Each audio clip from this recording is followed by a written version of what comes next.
കണ്ണന്റെ നിർമാല്യം തൊഴാൻ കണ്ണാന്ന് പറഞ്ഞ് അമ്പലം നിറയെ ആളുകൾ ആരെങ്കിലും ചോദിക്കാറുണ്ടോ എന്റെ കണ്ണന് വിശക്കുണ്ടോ? ചോദിക്കാറുണ്ട്. വൃന്ദാവനത്തിലെ ഗോപികമാര് ചോദിക്കും. കണ്ണന്റെ ഇവിടുത്തെ അഭിഷേകം കഴിയുമ്പോഴേക്കും കുഞ്ഞു വേറങ്ങോട്ട് വിശക്കും, മുഖമൊക്കെ വാടും, കിങ്ങിണിയൊക്കെ അഴിഞ്ഞു പോവും. അപ്പോഴേക്കും തിരുമേനി ചോദിക്കും എന്റെ കണ്ണന് വിശക്കുണ്ടോ? ദാ കൊണ്ടുവന്നേക്കണ കണ്ടു എന്ന് പറഞ്ഞിട്ട് മലരും ശർക്കരയും തേങ്ങാപ്പൂളും കദളിപ്പഴവും പിന്നെ 2 കുട്ടകം മലരങ്ങോട്ട് കൊടുക്കും.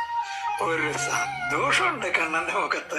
എന്നിട്ടാണ് അലങ്കാരം, പൊന്നിൻ കിങ്ങിണിയും പട്ടുകോണവും പൂവ്, ചെവിപ്പൂവ്, അല്ലേ?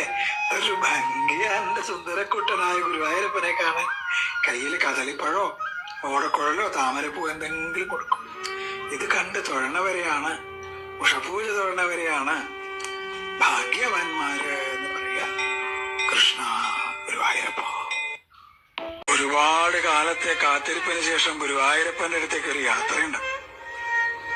പരിഭവങ്ങളും സങ്കടങ്ങളും പരാതികളൊക്കെ ആയിട്ട് നടന്ന് ആ ശ്രീലകത്തിന്റെ മുമ്പിൽ അങ്ങോട്ട് എത്തുമ്പോ ഭഗവാനെങ്ങനെ കാണാം.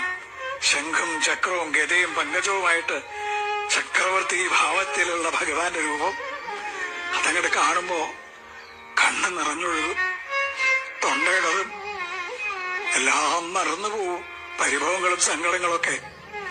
ഗുരുവായൂരപ്പാന്നൊരു വിളിയുണ്ട്. ആ സമയത്ത് ശ്രീലകത്തുനിന്നൊരു നോട്ടമുണ്ട്, കാരുണ്യത്തിന്റെ കടലായ കണ്ണന്റെ നോട്ടം.